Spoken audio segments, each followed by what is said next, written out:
सरकारी दवाखान्यातील सुरक्षा रक्षकाकडून ॲडव्होकेट इस्माईल गवळी यांना झालेल्या मारहाणीनुसार अंबाजोगाई शहर पोलीस स्टेशनमध्ये गुन्हा नोंद करण्यात आला आहे. फिर्यादी ॲडव्होकेट इस्माईल गवळी यांच्या फिर्यादीनुसार त्यांचा पुतण्या तन्वीर चौधरी याने फोनवर मारहाण करत असल्याबाबत कळवल्याने फिर्यादीने तिथे जाऊन माझा पुतण्या यांचे चुकले असेल तर त्याच्यावर कारवाई करा असे आरोपितांना म्हणाले असता आरोपितांनी गैरकायद्याची मंडळी जमवून यातील फिर्यादी यांना शिवीगाळ करून काठीने लाठीने पाठीवर कंबरेवर उजव्या हाताच्या दंडावर कपाळावर मारहाण करून दुखापत केली व साथीदार यांना पण शिवीगाळ करून मुक्कामार दिला व जीवे मारण्याची धमकी दिली म्हणून शहर पोलीस स्टेशनमध्ये आरोपी क्रमांक 1 कालिदास पवार,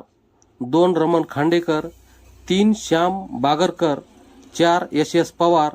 5 SS घुगे, 6 कृष्णा पवार, 7 मुंडे पूर्ण नाव माहीत नाही, 8 मस्के पूर्ण नाव माहीत नाही, 9 मुळे पूर्ण नाव माहीत नाही, 10 वैभव पूर्ण नाव माहीत नाही, 11 जालिंदर लाड, 12 गडदे पूर्ण नाव माहीत नाही, 13 विठ्ठल राठोड, 14 अनिल पूर्ण नाव माहीत नाही यांच्या विरोधात अंबाजोगाई शहर पोलीस स्टेशनमध्ये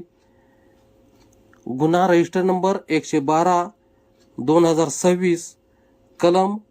118/1, 115/1, 189/2, 191/1, 190, 352, 351/2, 3/5 भारतीय न्याय संहितेनुसार